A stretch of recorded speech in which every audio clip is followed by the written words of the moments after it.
আন্তর্জাতিক সময়ের সঙ্গে আছি আমি সাদিক হাসান ইমন। রবিউল ইসলাম, আপনাকে স্বাগত। গাজায় ইসরায়েলি হামলার সর্বশেষ পরিস্থিতি কি, আপনার কাছে কি খবর আছে? সাদিক, এই মুহূর্তে গাজায় এক হাহাকার পরিস্থিতি। বিভিন্ন হাসপাতালে আহতদের আর্তনাদ, এবং আমরা যখন দেখতে পাচ্ছি বিভিন্ন আন্তর্জাতিক গণমাধ্যমে লাইভ সম্প্রচার হচ্ছে, তখন কিন্তু সেখানকার পরিস্থিতি খুবই মর্মান্তিক। এই হামলাটা কিন্তু আকস্মিক ছিল, কোনোভাবে পূর্ব যে একটা ঘোষণা দেওয়া যুক্তরাষ্ট্র, এর আগে ইসরায়েল যখন গাজায় হামলা চালিয়েছে বিভিন্ন সময়, তখন কিন্তু সাধারণ মানুষকে সরে যাওয়ার বা অঞ্চল থেকে অন্য অঞ্চলে সরিয়ে দেওয়ার এক ধরনের বার্তা দেওয়া হতো বা হুঁশিয়ারি দেওয়া হতো যে আমরা এখানে হামলা চালাবো, আপনারা সরে যান, বা বলা হতো তারা যেন সরে যায়। কিন্তু এবারের হামলা গত রাতে, গভীর রাতে, আপনি জানেন যে রমজান মাস, ফিলিস্তিনের গাজা উপত্যকায় যুদ্ধবিরতির পর কিছুটা স্বস্তি ফিরেছিল, কিন্তু এই আকস্মিক হামলার কারণে একেবারে বাকরুদ্ধ হয়ে গেছে ফিলিস্তিনের সাধারণ মানুষ। তারা বুঝতেও পারে নাই যে হঠাৎ করেই ইসরায়েল এ ধরনের হামলা চালিয়ে বসবে। এখন পর্যন্ত আমরা বিভিন্ন সংবাদ মাধ্যম, কাতার ভিত্তিক সংবাদ মাধ্যম আল জাজিরা, তারা বলেছে যে যেভাবে হামলা চালিয়েছে, তারা বিভিন্ন সূত্রের বরাত দিয়ে, হাসপাতাল এবং মেডিকেল যে কর্মকর্তা রয়েছেন তাদের সেই সূত্রের বরাত দিয়ে তারা বলছে যে এখন পর্যন্ত হতাহতে 2 শতাধিক হতে পারে, এই ধরনের আভাস পাওয়া যাচ্ছে। কিন্তু সবচেয়ে বড় কথা হলো, কেন এই হামলা হলো?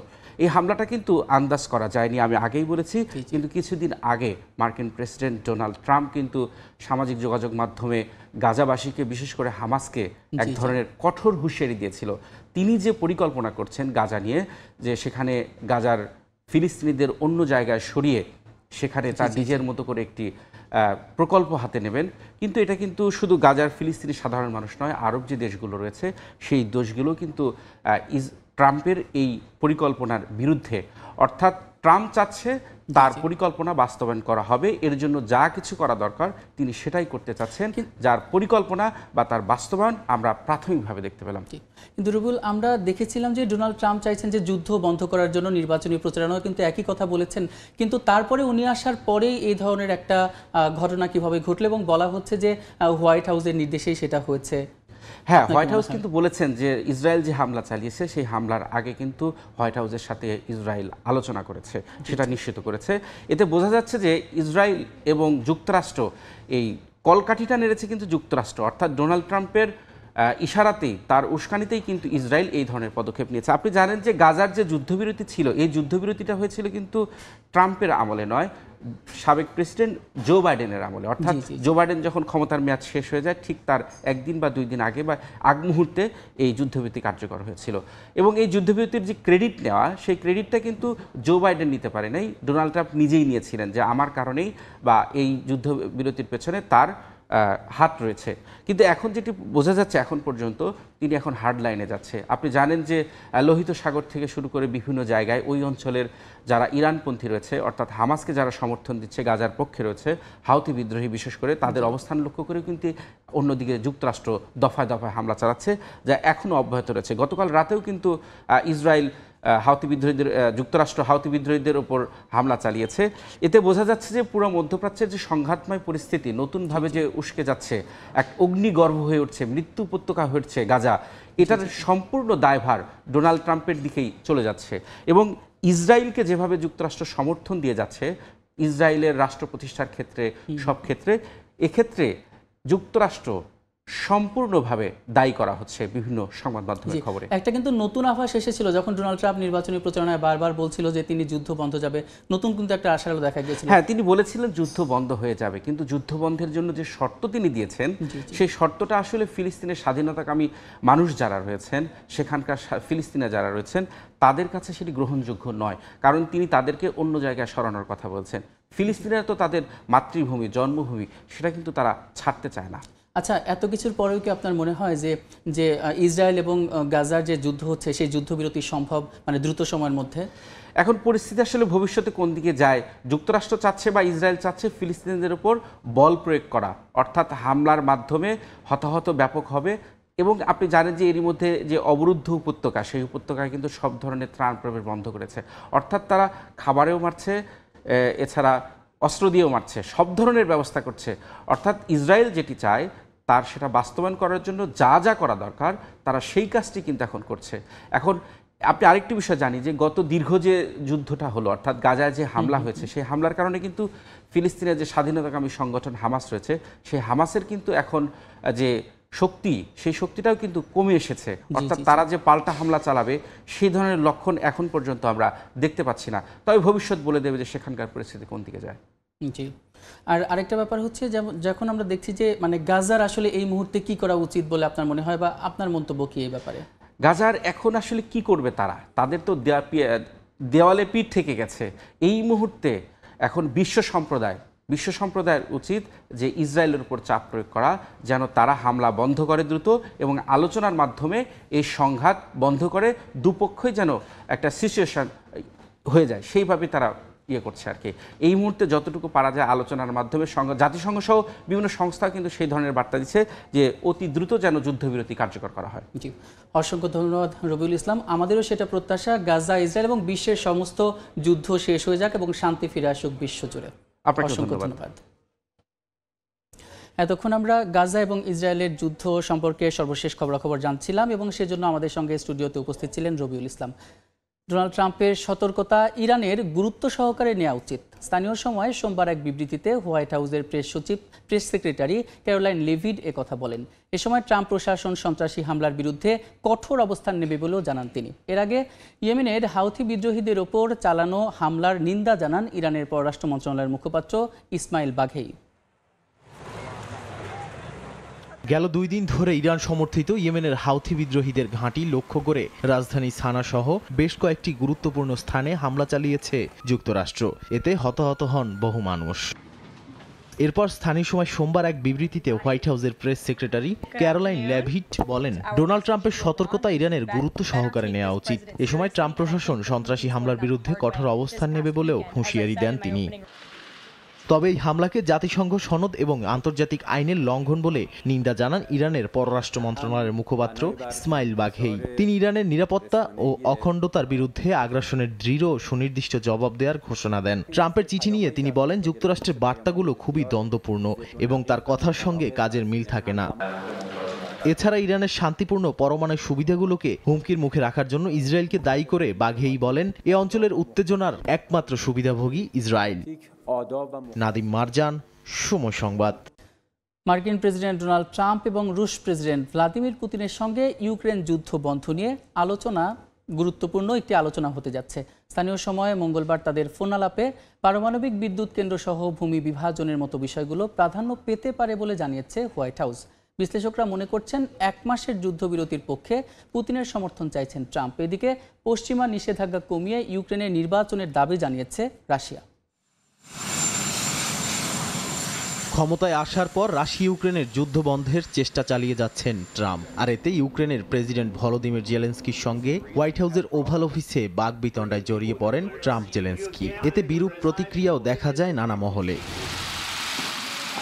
এবার রুশ প্রেসিডেন্ট পুতিনের সঙ্গে ফোনালাপে আলোচনা করবেন মার্কিন প্রেসিডেন্ট ডোনাল্ড ট্রাম্প। স্থানীয় সময় মঙ্গলবার তাদের ফোনালাপে ইউক্রেনের রাশিয়া অধিকৃত জাপোরিজিয়া পারমাণবিক বিদ্যুৎ কেন্দ্র সহ ভূমি বিভাজনের মতো বিষয়গুলো প্রাধান্য পেতে পারে বলে জানিয়েছে হোয়াইট হাউস। এছাড়া বিশ্লেষকরা মনে করছেন 1 মাসের যুদ্ধবিরতির পক্ষে পুতিনের সমর্থন চাইছেন ট্রাম্প।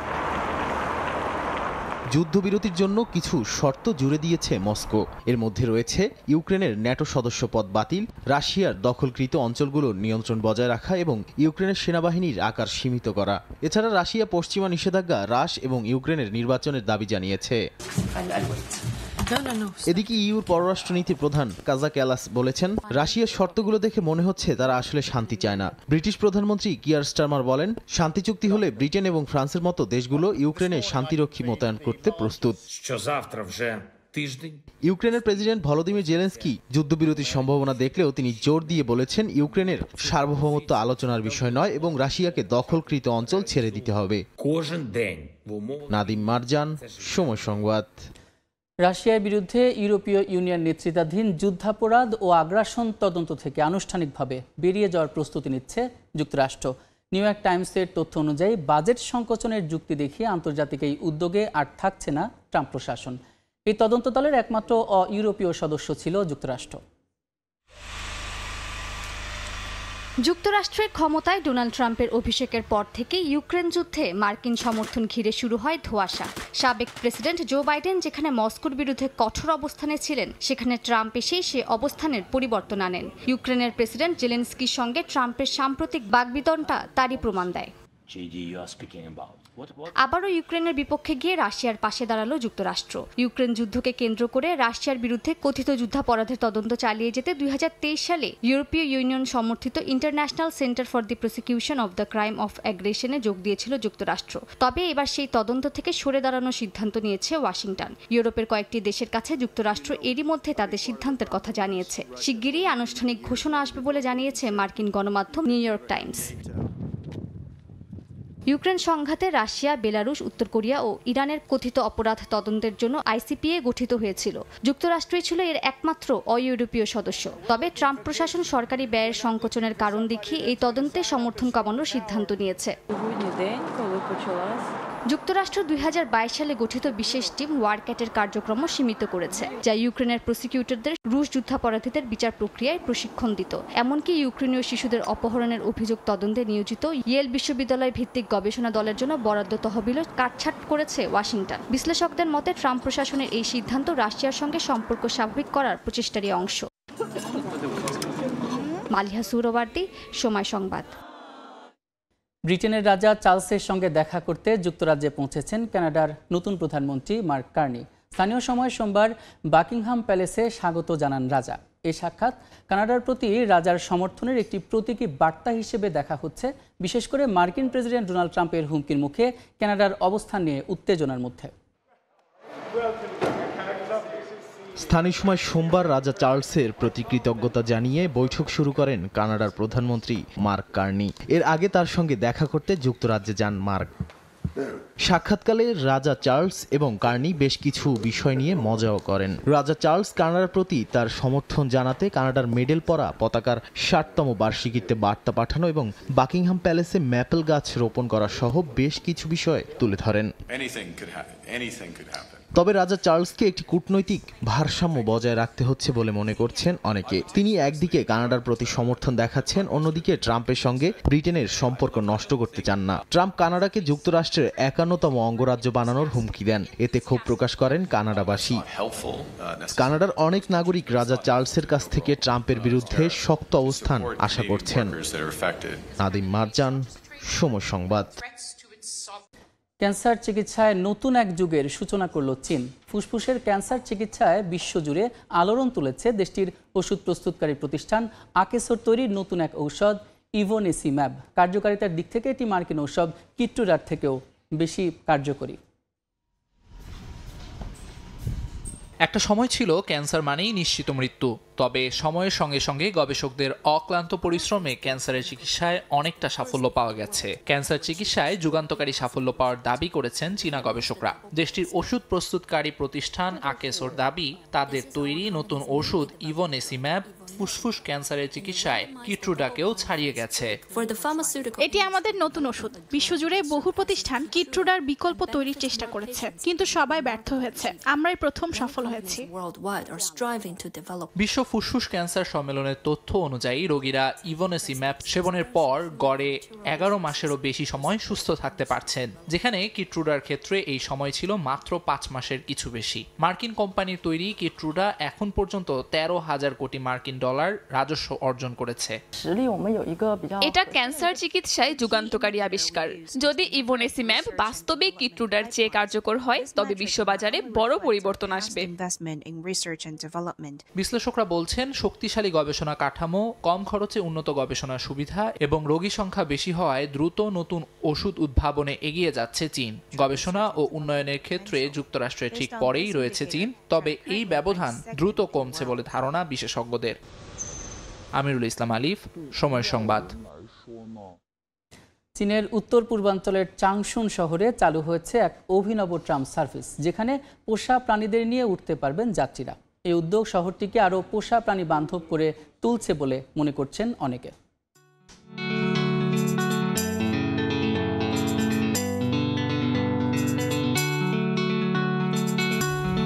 চীনের চাংশুং শহরের রাস্তায় চলাচল করছে একটি বিশেষ ট্রাম, যার মাধ্যমে যাতায়াত করা যাবে পোষা প্রাণীকে সঙ্গে নিয়ে।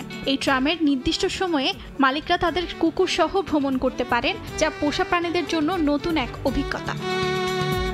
এই ট্রামের অভ্যন্তরে মালিক ও কুকুরদের জন্য রয়েছে বিশেষ ব্যবস্থা, যেমন পোষা প্রাণীর টিস্যু, ডিসপোজেবল ডায়াপার, এমনকি খাবারেরও ব্যবস্থা আছে। এর মাধ্যমে শহরটি আরও পোষা প্রাণী বান্ধব হয়ে উঠছে বলছেন ট্রেনের যাত্রীরা, যার মাধ্যমে মালিক ও প্রাণীর মধ্যে সম্পর্ক আরও দৃঢ় হবে বলে মন্তব্য তাদের। আগে পোষা প্রাণী নিয়ে বের হতে হলে গাড়ি চালাতে হতো, অন্য কোনো পরিবহন ব্যবহারের সুযোগ ছিল না, কিন্তু এখনই নতুন ট্রামের মাধ্যমে শহরটি আরও পোষা প্রাণী বান্ধব হয়ে উঠছে। পোষা প্রাণী বান্ধব এই ট্রাম কুকুরদের জন্য নতুন স্থান অন্বেষণ ও খেলার সুযোগ তৈরি করেছে। একই সঙ্গে এটি মালিক ও প্রাণীর মধ্যে সম্পর্ক আরো দৃঢ় করবে। এই সেবার সূচনা শহরটির দীর্ঘ ৮০ বছরের ট্রাম ইতিহাসের নতুন মাত্রা যোগ করেছে। কর্মীদের মতে, প্রতিটি যাত্রায় পোষা প্রাণীদের আরামদায়ক ও নিরাপদ ভ্রমণের জন্য বিশেষ নজর দেওয়া হচ্ছে। চাংশুনের এই পোষা প্রাণী বান্ধব ট্রাম মালিক ও তাদের প্রিয় পোষ্যদের জন্য এক নতুন দিগন্ত খুলে দিয়েছে, যা শহরের পরিবহন ব্যবস্থায় এক ব্যতিক্রমী সংযোজন। অর্জিতা সিরাজউদ্দিন, সময় সংবাদ। ডিমের সংকট কাটাতে ইউরোপের কাছে সাহায্য চেয়েছে যুক্তরাষ্ট্র। দেশটিতে বর্তমানে তীব্র ডিম সংকট, দাম বেড়েছে রেকর্ড হারে। এ অবস্থায় ডেনমার্ক, সুইডেন সহ ইউরোপের একাধিক দেশের কাছে সাহায্যের আবেদন পাঠিয়েছে মার্কিন প্রশাসন। পাল্টাপাল্টি শুল্ক আরোপ নিয়ে ইউরোপের দেশগুলোর সঙ্গে টানাপোড়েনের মধ্যে এই সহায়তা চাইল ওয়াশিংটন। একে সরবরাহ কম, তার উপর চড়া দাম। যুক্তরাষ্ট্রে ডিমের দাম আকাশচুম্বী হওয়ায় বিপাকে পড়েছেন দেশটির বাসিন্দারা। কয়েক মাসে 10.4% এবং বছরে 58.8% পর্যন্ত দাম বেড়েছে। সংকট মোকাবিলায় ইউরোপের দেশগুলোর দ্বারস্থ হয়েছে যুক্তরাষ্ট্র। ডেনমার্ক, সুইডেন ও ফিনল্যান্ডের কাছে ডিম চেয়ে আনুষ্ঠানিক অনুরোধ পাঠিয়েছে মার্কিন প্রশাসন। পাল্টাপাল্টি শুল্কারোপ নিয়ে ইউরোপের সঙ্গে টানাপোড়েনের মধ্যেই ডিম চেয়েছে ওয়াশিংটন। তবে ইউরোপের দেশগুলোই ডিম সংকটে, তাই রপ্তানি নিয়ে শঙ্কা রয়েছে। সুইডেনের বৃহত্তম ডিম উৎপাদনকারী প্রতিষ্ঠান ক্রোনাক বলছে তারা ইউরোপের বাজারকেই অগ্রাধিকার দেবে। নরওয়ে বলছে তারা মার্চের শুরুতেই যুক্তরাষ্ট্রের অনুরোধ পেয়েছে, তবে বেশিরভাগ ডিম উৎপাদনকারী প্রতিষ্ঠান দেশটিতে রপ্তানির বিপক্ষে। ইউরোপে বার্ড ফ্লু মহামারী আকার ধারণ করায় ফ্রান্সেও ডিমের সংকট।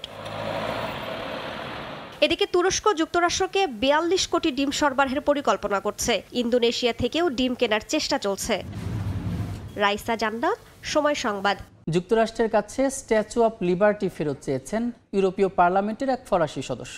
স্থানীয় সময় রোববার বাম আন্দোলনের একটি সম্মেলনে যুক্তরাষ্ট্রের স্বাধীনতার স্বীকৃতিস্বরূপ ফ্রান্সের দেয়া এই উপহার ফেরত চান রাফায়েল গ্লুক্সম্যান। কারণ হিসেবে ওই সদস্য উল্লেখ করেন, যে মূল্যবোধ থেকে ফ্রান্স এই উপহার দিয়েছিল, এখন যুক্তরাষ্ট্র সেই মূল্যবোধের প্রতিনিধিত্ব করে না। যুক্তরাষ্ট্র ফরাসিদের দেয়া উপহারের অবমূল্যায়ন করেছে বলেও মন্তব্য করেন তিনি।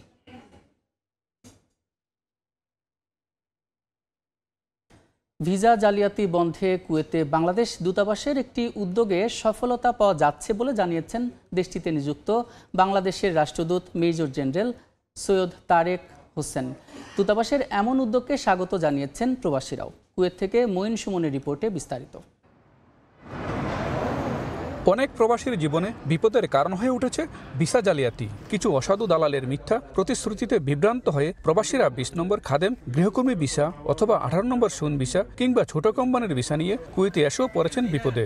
যথাযথ সম্পর্কে জ্ঞান না থাকায় অনেকে নিজের অজান্তেই অবৈধ হয়ে যাচ্ছেন। এতে কুয়েতে একদিকে যেমন বাংলাদেশিদের ভাবমূর্তি ক্ষুণ্ণ হচ্ছে, তেমনি আর্থিকভাবেও ক্ষতিগ্রস্ত হচ্ছেন প্রবাসীরা। ভিসা জালিয়াতি রোধে কুয়েতে বাংলাদেশ দূতাবাস নানা পদক্ষেপ গ্রহণ করেছে, যাতে প্রবাসীরা সঠিক ও বৈধ উপায়ে ভিসা পেতে পারেন। তাই একক ভিসা সত্যায়নের আবেদন শুধু কুয়েতি মালিক বা কফিল দ্বারা দূতাবাসে গ্রহণ করা হচ্ছে। এতে অনেকটা সফলতাও পাচ্ছেন বলে জানান কুয়েতে নিযুক্ত বাংলাদেশের রাষ্ট্রদূত মেজর জেনারেল সৈয়দ তারেক হোসেন। এই কুয়েতে আসার আগে কোনখানে কাজে যাচ্ছেন, কোন কোম্পানিতে কাজে যাচ্ছেন, সেটার ঠিকানা, সেই কোম্পানি সম্পর্কে পুরোপুরি তথ্য জানবেন।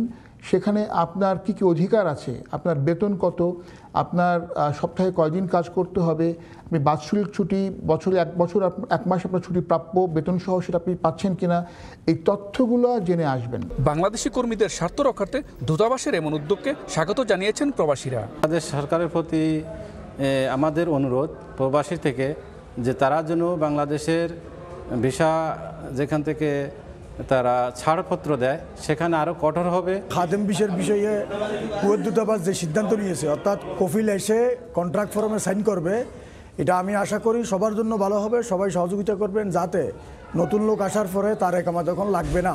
ভিসা জালিয়াতি রোধে দূতাবাসের এই পদক্ষেপ প্রবাসীদের নিরাপত্তা এবং সুরক্ষা নিশ্চিত করতে সহায়ক হচ্ছে।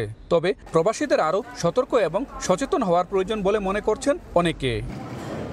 মঈন সুমন, সময় সংবাদ, কুয়েত। আয়ারল্যান্ডে যথাযথ মর্যাদায় পালন হলো সেন্ট প্যাট্রিকস ডে। এবছর বিশ্বের বিভিন্ন দেশ থেকে এই দিনটি পালনের জন্য 1 লাখেরও বেশি পর্যটক হাজির হয়েছেন দেশটিতে। প্যারেডের পাশাপাশি ছিল বিভিন্ন দেশের নানা প্রদর্শন। আয়ারল্যান্ড থেকে সৈয়দ জুয়েলের রিপোর্টে বিস্তারিত। ৫ম শতাব্দীতে আয়ারল্যান্ডে খ্রিস্ট ধর্মের প্রবর্তন করেন ধর্মগুরু সেন্ট প্যাট্রিক। তার মৃত্যুদিনকে স্মরণ করে প্রতি বছর 17ই মার্চ পালন করা হয় সেন্ট প্যাট্রিকস ডে। এই আয়োজনের অন্যতম আকর্ষণ সেন্ট প্যাট্রিক প্যারেড। সেন্ট প্যাট্রিকের স্মরণে বিশ্বব্যাপী লাখ লাখ মানুষ সেন্ট প্যাট্রিক দিবস পালন করে থাকেন। আয়ারল্যান্ডের দিবসটি ধর্মীয় ছুটি হিসেবে বিবেচিত হয়ে থাকে, তবে দিবসটি এখন ধর্মনিরপেক্ষ অনুষ্ঠানে পরিণত হয়েছে, যেখানে বিভিন্ন দেশের নাগরিকরা তাদের সংস্কৃতি তুলে ধরেন। বিভিন্ন দেশের পতাকা আর বিভিন্ন সংস্কৃতির এ যেন মহামিলন মেলা। সবাই যেন এক সুতোয় বাঁধা। ধর্মবর্ণ জাতিতে স্থানীয় সরকারের নেতৃবৃন্দরাও শুভেচ্ছা জানিয়েছেন আগতদের। And you're very welcome to Galway for our St. Patrick's Day Festival, or St. Patrick's Day Parade. I'm here with Councillor Helen Ogbu. I'm the Mayor, Councillor Peter Keane, with Councillor Helen Ogbu, and we're delighted to be saying a few words to your channel today and to welcome you all to Galway for a fantastic festival. We hope that you enjoy yourselves. We hope that you enjoy the day. Stay safe and please come again, and we're delighted to have you. Thanks very much. Eyre Square, after having a wonderful St. Patrick's Day parade, all communities in Galway have turned out in huge numbers, record-breaking crowds here in Galway, and it's wonderful to have the Bangladeshi community part of that. This is the beginning, so there are lots of activities today, and so enjoy it, make fun and meet new friends as well. বিশ্বের বিভিন্ন দেশ থেকে দিবসটি উদযাপন করতে প্রতি বছর বহু মানুষ আয়ারল্যান্ড ভ্রমণে আসেন। সৈয়দ জুয়েল, সময় সংবাদ, আয়ারল্যান্ড। পার্সিয়ান নতুন বছর হিসেবে পরিচিত নওরোজের প্রস্তুতিতে ব্যস্ত ইরানিরা। বসন্তের প্রথম দিন এবং বিষুব সংক্রান্তির সূচনা উপলক্ষে ইরানি ক্যালেন্ডার অনুযায়ী উদযাপিত হয় এ উৎসব। কিন্তু উৎসবের এই আমেজ ম্লান করে দিচ্ছে যুদ্ধের শঙ্কা এবং অর্থনৈতিক সংকট। তবুও ইরানের জনগণ আশাবাদী নতুন বছর নিয়ে। ইরানের রাজধানী তেহরানের বাজারে পার্সিয়ান নতুন বছর নওরোজের প্রস্তুতি চলছে পুরোদমে। রঙিন ফুল, শুকনো ফল আর ঐতিহ্যবাহী হাফট সিন সাজানোর উপকরণে ভরপুর দোকানগুলো। তবু ক্রেতাদের মুখে স্পষ্ট উদ্বেগের ছাপ। উৎসবের খরচ জোগাতে হিমশিম খাচ্ছেন অনেকে। বসন্তের প্রথম দিন ও বিষুব সংক্রান্তির সূচনা, এই উপলক্ষেই ইরানি ক্যালেন্ডার অনুযায়ী উদযাপিত হয় নওরোজ। জাতিসংঘের তথ্য অনুযায়ী বিশ্বের 30 কোটিরও বেশি মানুষ এই ঐতিহ্যবাহী উৎসব পালন করে থাকেন। প্রাচীন পারস্যের জরাস্ট্রিয়ান ধর্মের শিকড় থেকে উদ্ভূত এই উৎসব পরিবার পরিজন একত্রিত হয়ে উদযাপন করেন দিনটি, বিনিময় করেন উপহার। নওরোজ আমাদের ইরানিদের জন্য সত্যিই অত্যন্ত মূল্যবান একটি উৎসব। এর সবচেয়ে গুরুত্বপূর্ণ দিক হলো নতুন করে শুরু করার অনুভূতি। সব দ্বন্দ্ব, নেতিবাচকতা পেছনে ফেলে এগিয়ে যাওয়া। আমার মতে নওরোজের সুন্দর আনুষ্ঠানিকতা, ঐতিহ্য ও সংস্কৃতি আমাদের প্রকৃত পরিচয় তুলে ধরে। এটি এমন এক জীবনধারার মূল্য প্রকাশ করে যা নিয়ে আমরা সবাই গর্বিত। ইরানের অর্থনীতি দীর্ঘদিন ধরেই সংকটে। 2018 সালে পুনরায় নিষেধাজ্ঞা আরোপের পর থেকে ইরানিয়ান রিয়াল মুদ্রার মান পড়ে গেছে 90% বেশি। বর্তমানে $1 বিপরীতে বিপুল পরিমাণ রিয়াল গুনতে হচ্ছে ইরানিদের। এর সঙ্গে যোগ হয়েছে জ্বালানি ও পানি সংকট, যা জীবনকে আরও দুর্বিষহ করে তুলেছে। অর্থনৈতিক সংকটের পাশাপাশি ইসরায়েল ইরান উত্তেজনা নওরোজের উৎসবকে করেছে আরও ম্লান। তেহরানের রাস্তায় সাধারণ মানুষের মধ্যে সম্ভাব্য সামরিক হামলার আতঙ্ক ছড়িয়েছে। বিশেষ করে ইরানের পারমাণবিক স্থাপনায় ইসরায়েলের সম্ভাব্য আঘাত নিয়ে কূটনৈতিক অঙ্গনে চলছে তীব্র আলোচনা। তবু সংকটের মধ্যেও নওরোজের ঐতিহ্য টিকিয়ে রাখতে চাইছে ইরানিরা। নতুন বছর নতুন সম্ভাবনা নিয়ে আসবে, এই আশাতেই চলছে নানা প্রস্তুতি। ইয়াসিন মোহাম্মদ জিসান, সময় সংবাদ। পবিত্র মাহে রমজান উপলক্ষে বিএনপি ক্যালিফোর্নিয়া শাখার উদ্যোগে ইফতার ও দোয়া মাহফিল অনুষ্ঠিত হয়েছে। স্থানীয় সময় রোববার নর্থ হলিউডের আরসি সিনিয়র সেন্টারে ইফতারের আয়োজন করা হয়। দলের নেতাকর্মী ও সমর্থক ছাড়াও বিভিন্ন সামাজিক সংগঠনের নেতারা উপস্থিত ছিলেন। ক্যালিফোর্নিয়া বিএনপি সভাপতি বদরুল আলম চৌধুরী শিপলুর সভাপতিত্বে অনুষ্ঠান পরিচালনা করেন সাধারণ সম্পাদক এম ওয়াহিদ রহমান। দেশের শান্তি সমৃদ্ধির পাশাপাশি বিএনপি চেয়ারপারসন বেগম খালেদা জিয়ার রোগ মুক্তি কামনায় বিশেষ মোনাজাত করা হয়।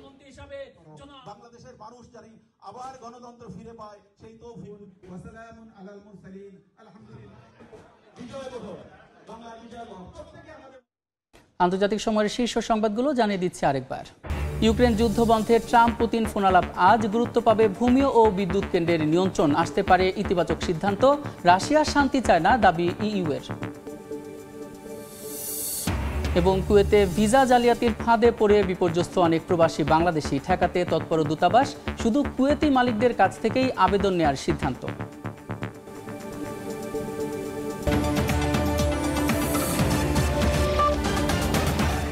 এই ছিল আন্তর্জাতিক সময়। সঙ্গে থাকুন সময়ের।